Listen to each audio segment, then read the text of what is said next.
the shed. Well, howdy there, folks. Slick back here in the shed. Hey, if you're a new viewer, welcome to the show. There really is a show today.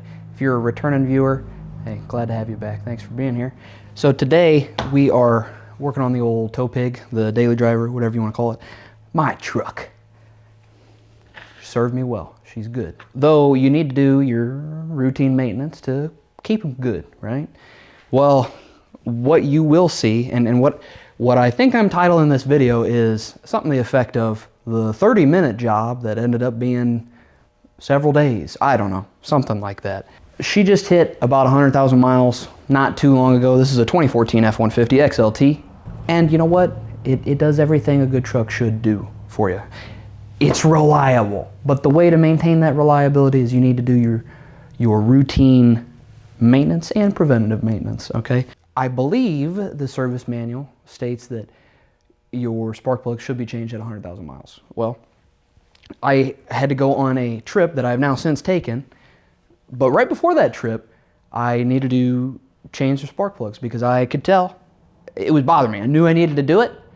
I'm big on, routine preventative maintenance, and so it was nagging at me. I needed to do it before I went and took this trip. It was about a 1,200 mile round trip, and I could tell that over time, since I bought the truck with maybe 50,000 miles on it. Ever since maybe about 75,000 miles, the fuel mileage is just decreasing over time. What I would usually get on the highway is, closer to like 19, and what I was getting was maybe like a little over 16. So I could tell it was getting worse and worse and worse. And for the life of your engine, that's not great. And it's not good for your wallet either, okay? Nothing's cheap these days, never.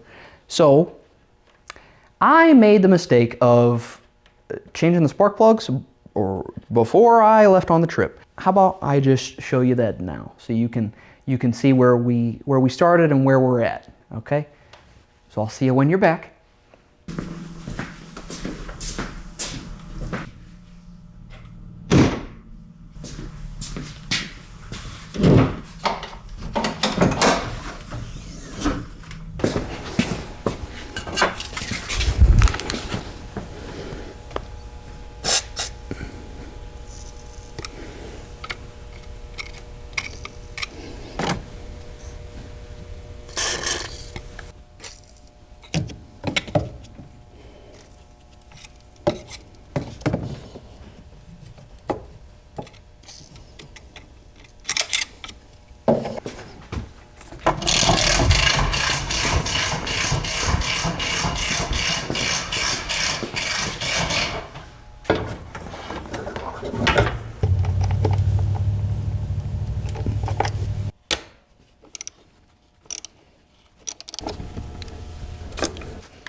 Come on.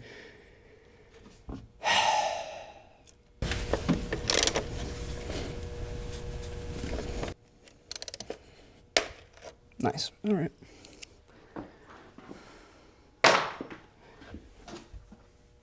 Joke.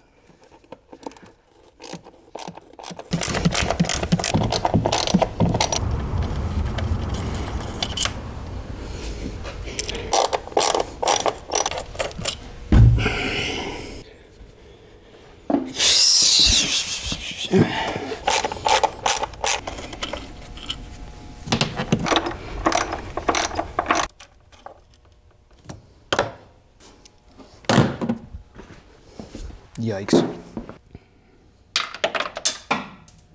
Well.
Ooh. Yeah.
Come on, baby.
Well, how was that?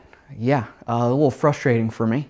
Broke, I think, 3 of those hold down bolts, and that is what we are going to fix today. So I took everything, like I changed those spark plugs, right? All 8 of them, and the coil packs, the friction of, think about it like a spark plug boot, okay?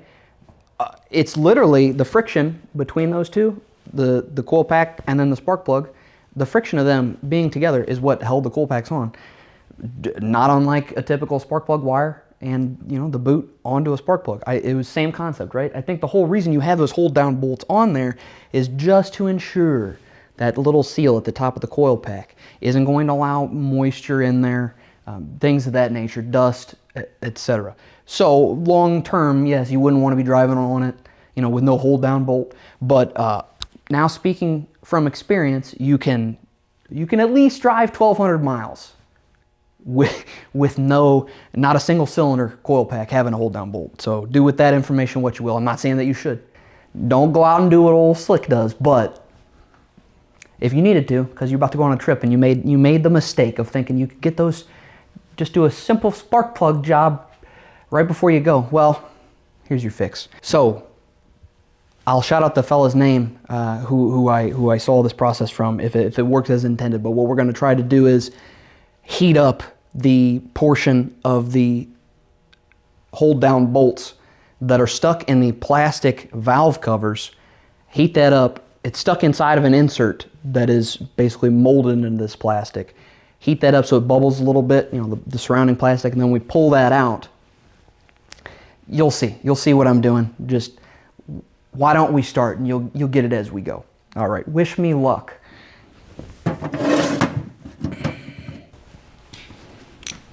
First thing you'd want to do if you were goofing with any of this is disconnect the battery, because if you're screwing around with the ignition system and you accidentally short something out on one of the coil packs, it's not going to be a good day. Okay, disconnect that, and if there's a way for you to tuck it out of the way so it doesn't try to come back up here, like that, be your best bet. Okay, now let's move on to our problem children. 1 and 4, and then the other side it would have been, I think 7. Yeah, the two in the middle fine. Ones on the ends were the issues. So let's just unlock these and get those packs out. There we go.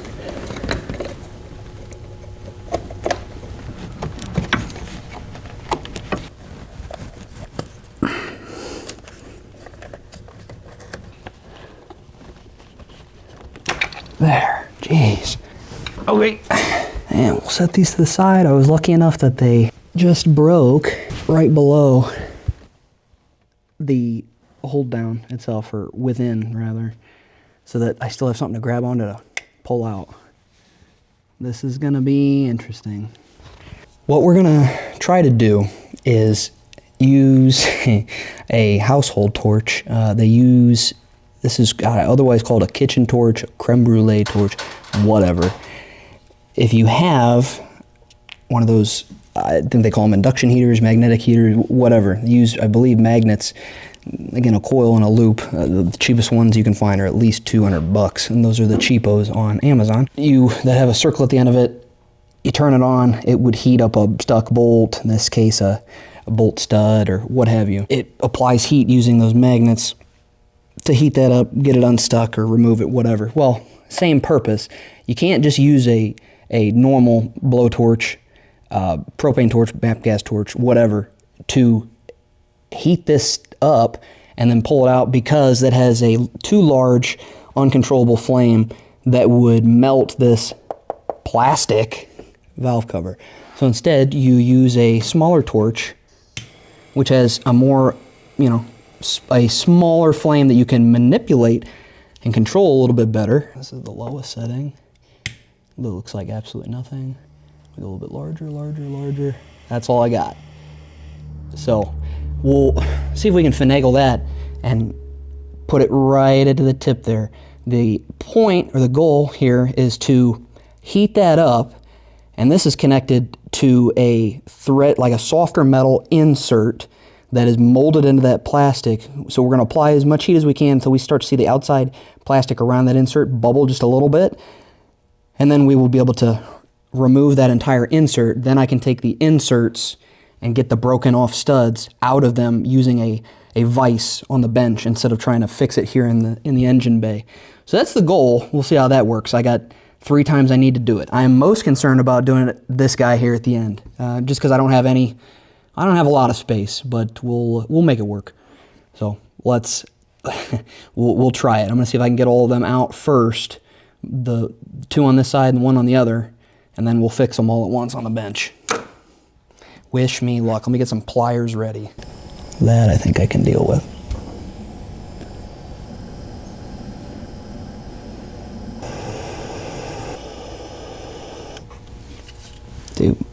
Just concerned about the heat up there.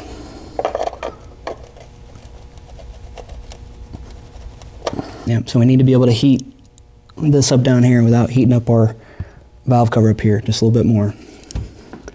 So maybe need a longer flame.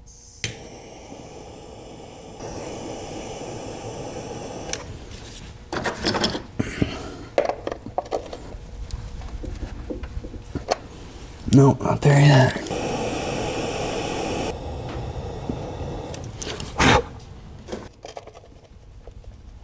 Oh, got it. Heck yeah. A little worried there for a second. That is all right, as is. Again, not sure how we're gonna do with the back one, but we'll try. As long as you haven't melted completely through your valve cover, you should be okay. This probably would be just a bit easier with one of those. Actually, it'd be quite a bit easier with one of those induction heaters, but this shows you it can be done. Say that you did slightly, melt through the valve cover. I'm guessing a good fix here would be some type of high temp sealant, just to prevent any oil leakage. You wouldn't want to use a lot, but that would that'd tide you over for as long as you wanted to run this, as opposed to replacing the valve cover itself.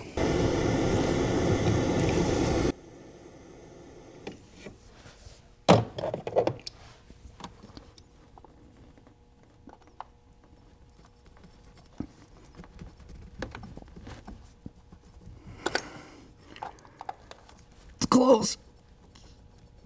Not close enough though.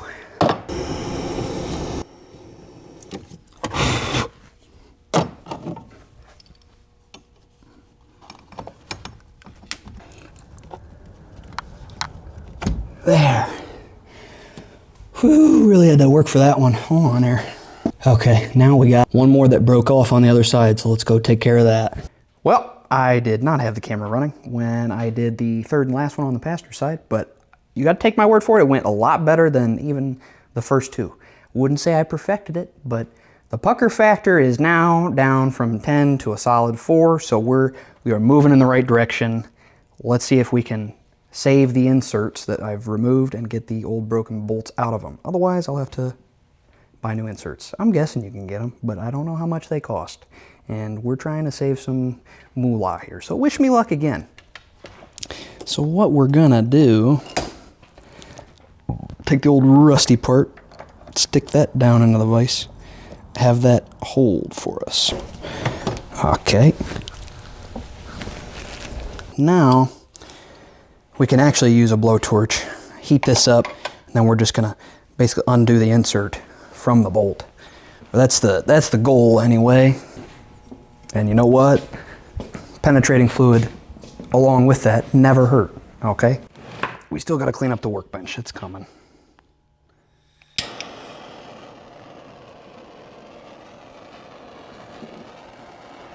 Where's the old pliers? Get that working. And then throw a little bit of this right there at it. Do not breathe that in. Oh, that's kind of tough. We're getting somewhere. Let me get my channel locks. Slip joint pliers. There we go. We're moving in the right direction here. There we go. There's our insert that we're trying to save. Okay, can we do that 2 more times?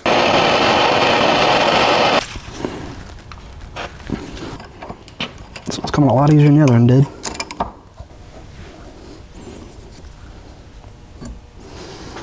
Nice.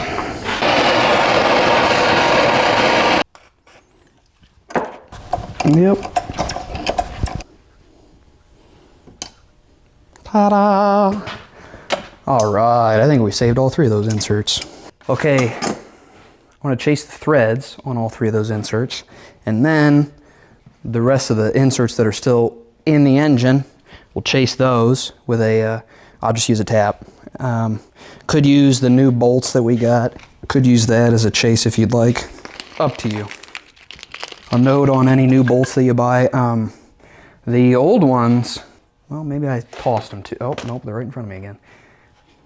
The old ones, you see, you got a flat washer plus it's a flange bolt. So I'm not necessarily saying you shouldn't just buy OEM, okay? That'd probably be the thing to do. But if you need to, you know, you need to save on costs like a guy, and you know that something similar is just going to happen again anyway. I believe these are 5mm by 0.8. OEM is 27mm long, and I think the ones I bought were 25. So it'll be fine. They sell them on Amazon. I think I bought, there was a 30 count of them for $6. Whereas you try to buy a new one of these OEM, I believe the cost is per bolt, $13, $14, something like that. And this is November 2025. So I don't know about you, but I don't have the money to be spending, you know, per bolt. And all the bolts need to really be replaced when you're doing this, because I wouldn't want to reuse any of those. So I can't just buy 3. I need many.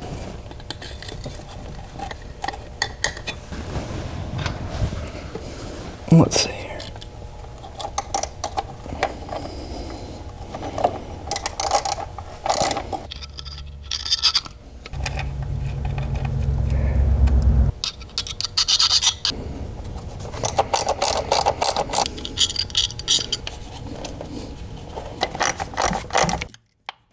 Well, all right, drop my thread cheese. Whoa, on the ground.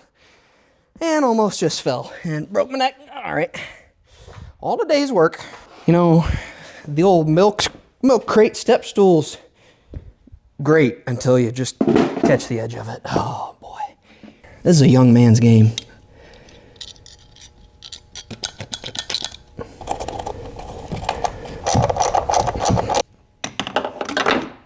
Whew, that's a close one. Now I gotta see if I got any washers for, I should have some small enough washers for these guys. And these may be a little too small. I have to drill these out a little bit. Nope, perfect. Grand. All right, this is what you need to be considerate of when you're buying your new hardware and everything's going back together, all right? Galvanic corrosion, okay? Similar to a rust chemical reaction, occurs when two dissimilar, not the same, metals are together and an electrolyte of some sort is present. So like salt water, moisture with, you know, road salt, whatever, all that good jazz. You have a zinc plated, I believe this is just zinc plated on steel, little washer. And these are allegedly, I got these off of Amazon, cheapo. I literally have no idea, right? I believe it said stainless steel, okay? You put these two together, they are going to corrode. And I don't remember exactly why, but the zinc is going to waste away and corrode before the stainless steel will. The stainless steel will be protected. I believe it's the flow of electrons are going to go to the zinc as acting as like an anode. Think of it the same way as like a zinc rod. I don't know, it might be made out of magnesium that sits inside of a water heater. The whole point of having that rod inside of the water heater is all the electrons and whatnot in the crud that would otherwise rust the inside of the water. The tank itself goes and rusts away, the rod protecting the tank. So I suppose that would be even advantageous for us to use zinc in this scenario. So number one, just be considerate of that when you're putting all this back together if you're not using OEM specific parts, okay? The second thing, I'm gonna throw anti-seize on our threads before we throw these back into the truck, just to help mitigate this from happening in the future. Because obviously you could tell the threads that are down into that insert, fine. But anything that is exposed whatsoever in between on that little plastic sleeve of the coil pack, that's an issue. So I'll throw anti-seize on the whole thing. Not that you necessarily need it as much on the lower threaded portion that's in the insert, but anything that we can do to kind of help us out, that's what we'll use. That's way too much. Looks like I've been holding hands with the Tin Man here.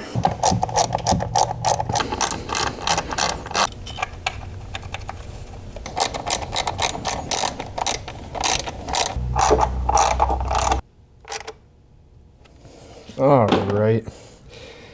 Now comes the fun parts. So what we're gonna do is heat up those inserts. I'll hold them with a plier, use the blowtorch on them, heat them up, and individually reinsert them back in here so that they're sitting flush.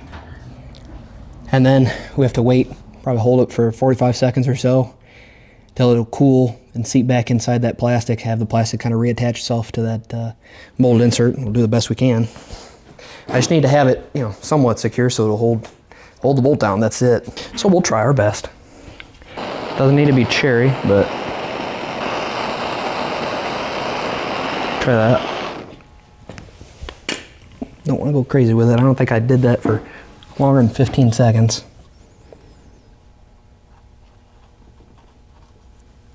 There, the insert itself is sitting flush now. There. We'll just let that sit in there, cool off for a bit.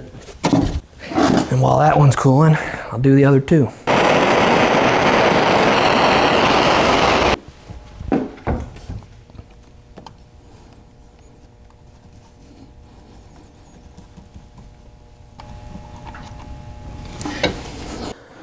Uno más.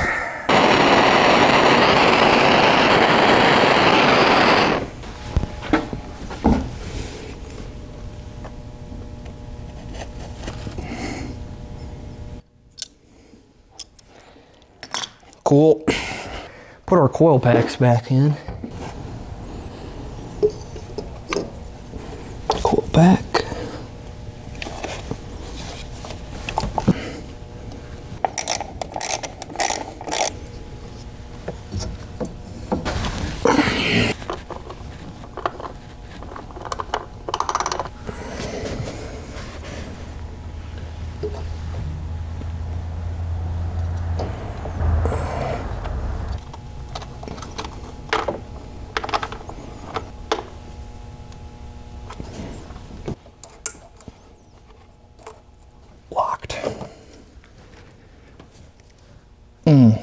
Connect the battery, start it up quick to make sure that I got nothing, confirm I got nothing leaking out of my valve cover there around the first cylinder.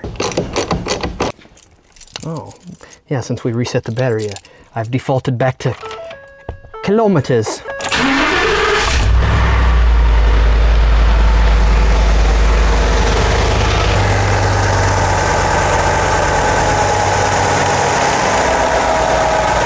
Good. All right, we're looking good up here. Shut her down. So there you go. It can be done with a little creme brulee torch. I might have to just take that home so my wife can make a nice dessert tonight. Or maybe I keep it here for future projects because, you know, I know more stuff like that's going to happen. Shout out to Ford Tech Makuloco, either that or Makuloco. However you say that. Sorry, butchered it, buddy. I'll tag you in the description. He's the one whose YouTube video I watched on, hey, is this possible? What are other people's solutions? You know what? The YouTube University is a real thing, all right? People make fun of it, but biggest free knowledge sharing platform available. Why don't people take more use of it? I don't know. And I don't know why others criticize others for using it. That's where you get your info on how to do some of this stuff. Regardless, thank you, sir, for putting that out there and letting me try to forge my own way with that information. Appreciate you for it. Hopefully somebody else is able to utilize this to their own benefit too. It can be done with the torch. It may not look as pretty as it did, if you're using an induction heater, but it can be done. I'm glad I didn't have to do more of those. I'm glad it was just 3 instead of, all 8. And if you do need to just drive around with no hold down bolts on, also possible. I did a whole 1,200 mile road trip with it that way. I'm not saying that I advise it. You should put it back together the way that it's supposed to be done. And as far as I know, this is just a pervasive issue on, so this is a 2014 F-150. This is a 5-liter Coyote engine. I believe this is the first, somebody correct me, okay, if I'm wrong. First gen Coyote engine, that would be in the Mustangs of similar year, right? Bleep it in the comments if that's wrong. I have no idea. Didn't look, but there you go. If your bolts break, you got a solution. Hope that helped you. I hope you enjoyed it, and take care.